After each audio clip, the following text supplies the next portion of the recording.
Assalamualaikum warahmatullahi wabarakatuh. Salam dan bahagia.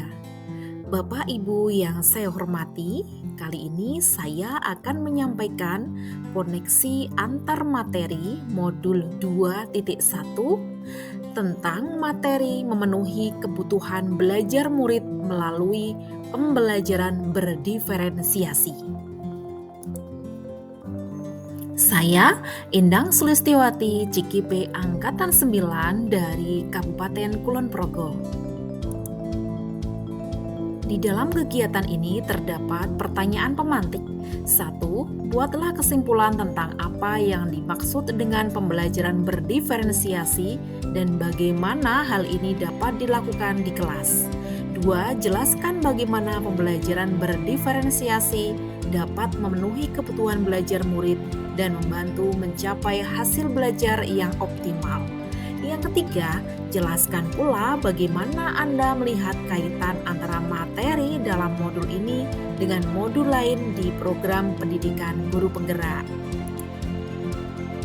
Nah, yang pertama, apakah yang dimaksud dengan pembelajaran berdiferensiasi? Pembelajaran berdiferensiasi adalah suatu pendekatan pembelajaran yang dirancang untuk memenuhi kebutuhan individual setiap siswa dalam kelas dengan menyesuaikan kebutuhan, kecepatan, gaya belajar, dan tingkat pemahaman siswa.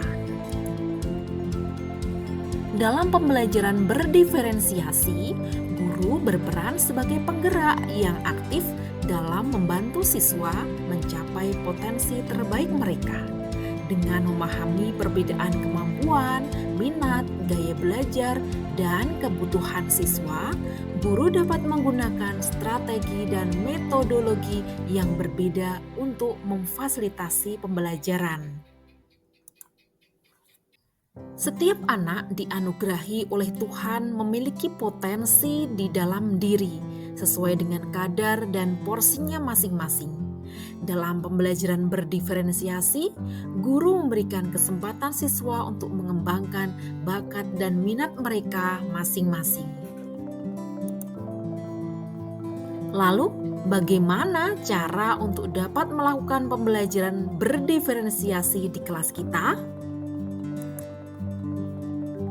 Cara melakukan pembelajaran berdiferensiasi di kelas kita adalah: yang pertama, guru harus memahami tujuan pembelajaran secara jelas. 2. Guru harus menanggapi atau merespon kebutuhan belajar muridnya.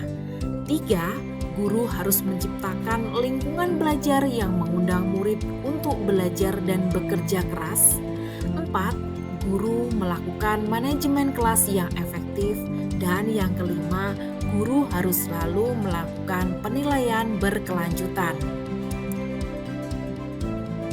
Selanjutnya, bagaimana cara memahami murid berdasarkan kebutuhan belajarnya?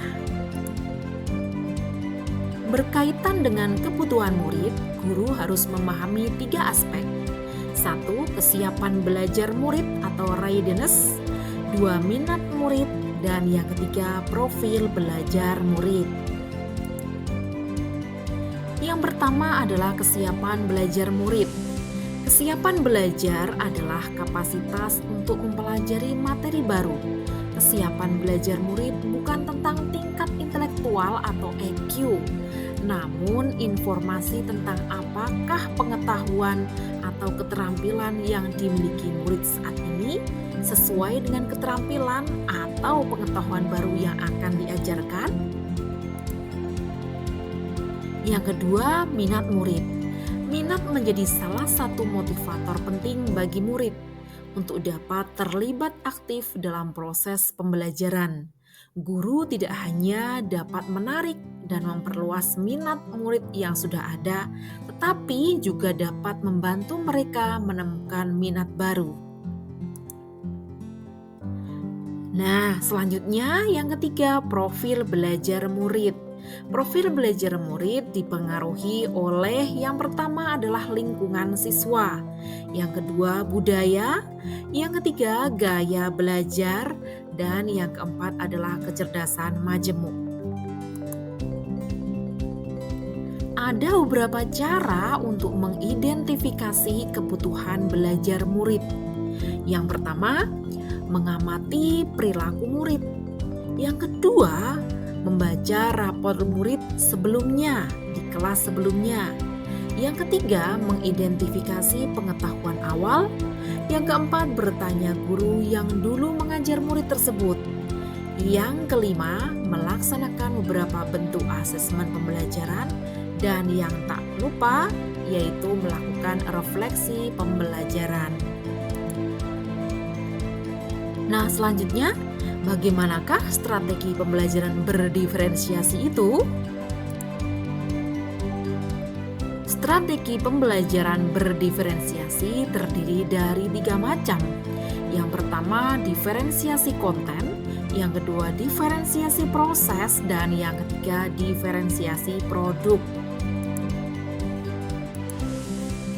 Diferensiasi konten adalah strategi penyampaian konten seperti materi pengetahuan, konsep, dan keterampilan yang perlu dipelajari murid berdasarkan kurikulum. Lalu diferensiasi proses adalah strategi membedakan proses belajar murid untuk berlatih dan memahami isi atau konten materi. Selanjutnya, diferensiasi produk adalah strategi memodifikasi produk hasil belajar murid, hasil latihan, penerapan, dan pengembangan yang telah dipelajari murid tersebut. Lalu, apa keterkaitan modul 2.1 tentang memenuhi kebutuhan belajar murid melalui pembelajaran berdiferensiasi dengan modul yang lainnya? Yang pertama, keterkaitan antara modul 1.1 dengan modul 2.1, yaitu untuk dapat melaksanakan pembelajaran berdiferensiasi, seorang pendidik harus mampu menuntun anak didiknya sebagaimana filosofi Ki Hajar Dewantoro, bahwa mendidik adalah menuntun segala kodrat anak untuk mencapai kebahagiaan dan keselamatan setinggi-tingginya, baik sebagai individu maupun anggota masyarakat. Lalu, keterkaitan atau koneksi antara modul 1.2 dengan modul 2.1 antara lain dalam melaksanakan pembelajaran berdiferensiasi, seorang pendidik harus memahami konsep dari nilai dan peran guru penggerak dan dimensi-dimensi profil pelajar Pancasila. Nilai dan peran guru penggerak mengorientasi segala daya upaya untuk perkembangan dan kemajuan murid dalam pembelajaran berdiferensiasi. Koneksi selanjutnya antara modul 1.3 dengan modul 2.1, yaitu pembelajaran berdiferensiasi dapat sebagai salah satu upaya mewujudkan visi guru penggerak. Nah, profil pelajar Pancasila dapat terwujud bila pendidik mempunyai visi untuk melakukan perubahan yang lebih baik.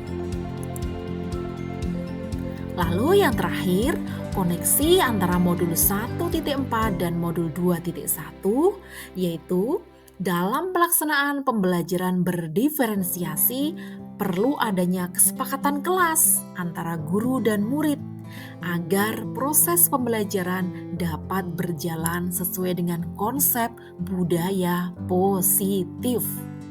Guru harus bisa menumbuhkan disiplin diri pada murid sehingga bisa berperilaku sesuai nilai-nilai kebajikan universal dan memiliki motivasi intrinsik. Nah, demikianlah koneksi antar materi modul 2.1. Terima kasih, semoga bermanfaat. Salam dan bahagia Bapak Ibu Guru Penggerak.